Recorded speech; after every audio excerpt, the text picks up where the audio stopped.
کہ جب آپ نے مجھے حکم دیا وہاں حاضر آنے کا اور بخاری شریف پڑھانے کا، تو اس کے اگلے سال میں حضرت غزالی زماں کی دعوت پر ملتان شریف چلا گیا، اور اس سے پہلے جب میں یہاں بخاری شریف پڑھاتا تھا، حضرت نے مجھے فرمایا کہ محنت کرنا، یہ کتابیں اپنے ید اقدس سے نکال کر مجھے الماری سے دیں، شروع جو تھے بخاری شریف کے، فرمایا اتنی محنت کرنا کہ اگلے سال آپ کو سنن اربع پڑھانے پڑیں گے، سنن اربع پڑھانے پڑیں گے، دقت نہ ہو، تکلیف نہ ہو پڑھانے میں۔ آپ کے وصال کے بعد جب مجھے انوار العلوم سے غزالی زماں کی دعوت ملی تو سنن اربع پڑھانے کی دعوت ملی، کیونکہ بخاری شریف غزالی زماں خود پڑھاتے تھے اور سنن اربع پڑھانے کے لیے مجھے دعوت مل گئی۔ بات لمبی ہے، میں وہاں حاضر ہوا، سنن اربع میں نے شروع کرا ہے۔ ایک دن عین ظہر سے پہلے میں مسلم شریف پڑھا کر وہاں میں لیٹ گیا، اسی کمرے میں، ذرا ظہر کا وقت ہونے والا تھا۔ میرے دل میں خیال آیا، میں ایمان کے ساتھ حلفاً کہہ رہا ہوں، میرے دل میں یہ خیال آیا کہ کاش کہ یہاں بخاری شریف بھی میرے پاس ہوتی تو بڑا لطف آتا۔ پچھلے سال میں محنت کے ساتھ جامعہ رضویہ میں پڑھا چکا ہوں، تو یہاں بھی بڑا لطف آتا کہ اگر بخاری شریف میرے پاس ہوتی، مگر وہ غزالی زماں خود پڑھاتے تھے۔ اب بظاہر کوئی ایسی بات نظر نہیں آتی کہ وہ میرے پاس آئے۔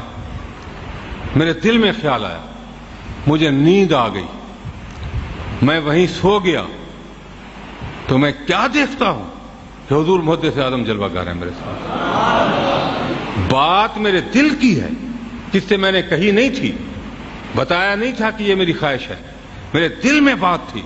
حضور محدث اعظم مجھے فرماتے ہیں، مولانا فکر نہ کریں، بخاری آپ کے پاس آ جائے گی۔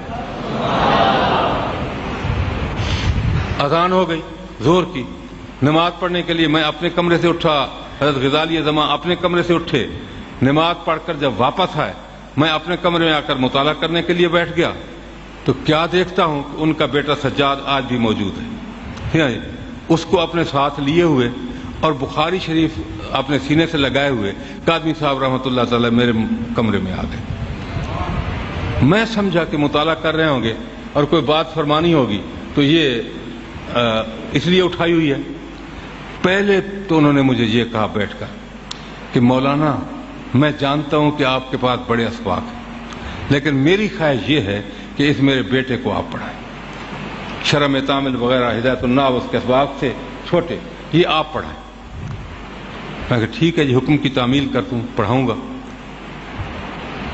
اور ساتھ ہی فرمایا کہ مولانا میں تو باہر چلا جاتا ہوں، لوگ لے جاتے ہیں جلسوں پر بھی، باہر رہتا ہوں اکثر، طلبہ کا نقصان ہوتا ہے، یہ بخاری شریف بھی آپ پڑھا دیا کریں۔ ظہر کی نماز سے پہلے چند منٹ کی بات ہے، حضور محدث اعظم نے مجھے فرمایا کہ بخاری آپ کے پاس آ جائے گی۔ دیر اتنی لگی ہے کہ نماز ادا کی گئی، اور نماز کے ادا کرنے کے بعد تھوڑے سے وقت کے بعد فرمایا بخاری میرے پاس آ گئی حضور کے قرآن۔ میرے عرض کرنے کا مطلب یہ ہے کہ یہ کوئی تعجب نہ سمجھے کہ آپ کو علم نہیں، یا آپ جانتے نہیں، یا آپ آ نہیں سکتے۔ اللہ کے ولی کے لیے کوئی قیود نہیں ہوتی، جہاں چاہیں جس وقت چاہیں وہ جا سکتے ہیں۔ یہ ایک موضوع ہے جس پر بڑے دلائل موجود ہیں کہ جہاں جانا چاہیں جس وقت جانا چاہیں وہ جا سکتے ہیں، اور اللہ تعالیٰ جل مجد الکریم ان کو ظاہر کا بھی علم عطا کرتا ہے اور باطن کا بھی علم عطا کرتا ہے۔ ہماری بیداری کو بھی جانتے ہیں اور ہمارے خوابوں کو بھی جانتے ہیں حضور محدث اعظم۔